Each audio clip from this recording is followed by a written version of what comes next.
Week number 5, yes, we are still pushing and moving right along with the squats. Hopefully the good news for you guys, hopefully it's good news for you, is that the reps are continuing to come down just a little bit as those weights are going up. So to me, that's always good news, always, fun news. You put all this work in over the course of the last 4 weeks to be able to build up, progress up to those loads that we're at right now.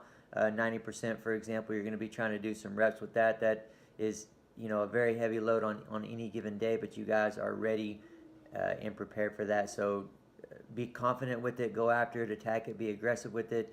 You guys should be good to go. Again, we'll continue pushing for a few more weeks after this, and then you'll finally see a little bit of relief. Now, last week you did have a little bit of a break on the Olympic list, but we're bringing those back in. You're going to see regular snatches and clean and jerks back in there. Range this week is going to be 75 to 90%. So get some good reps in there, get some good work in. The range is in there for a reason.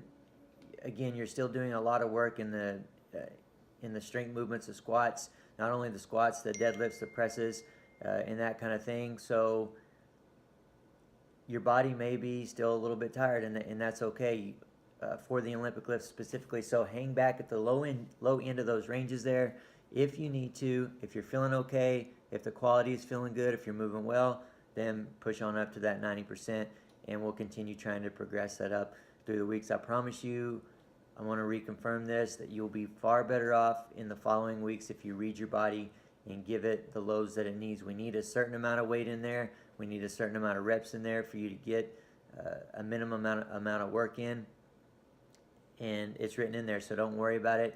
Do the best you can. But again, on up to that 90% if everything is good. Okay? On the behind the neck push presses, make sure that you're, again, reading the description and watching the video as I always recommend, but make sure that one of the things that it says is hold overhead briefly. I like 1 to 2 seconds. I know 2 seconds is a long time to hold a snatch grip push press overhead.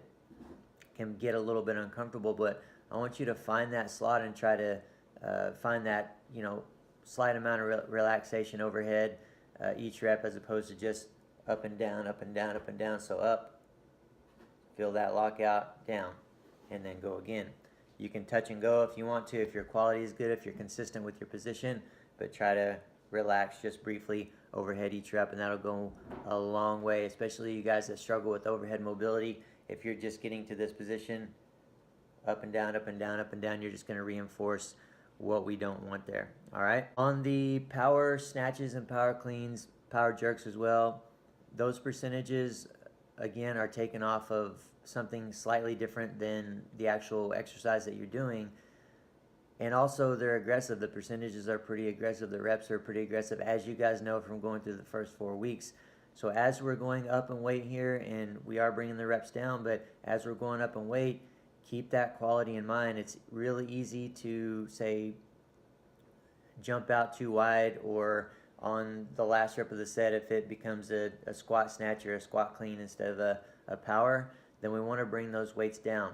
I've written some slight ranges in there to try to help keep you on top of that, but don't be afraid to come down even more. The percentages, yes, we want to push them. We want to, if they're there, we want them to help get you stronger. But those quality reps, especially with the power snatches, power cleans, power jerks, are far more important than the load. We can get a lot of speed, a lot of good technique work out of that. And one of the standards that I like to follow is if you're the inside of your foot is jumping out any further than the outside of your shoulder, then that's a good indication that you need to bring the weight down just a little bit. Okay, guys, so keep an eye on that, and let's do the best we can there. Those will carry over much better to the regular Olympic lifts if they are quality.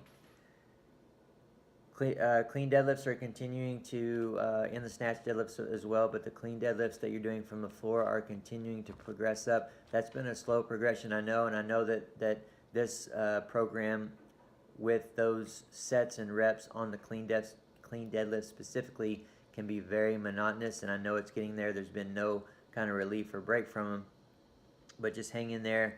we're going to push these for a couple more weeks as well. And again, I know that you're going to get good benefit out of that and be able to take that into a stronger feeling clean and snatch pull by the time when you get done with it, get backed off and put it all together. All right, guys.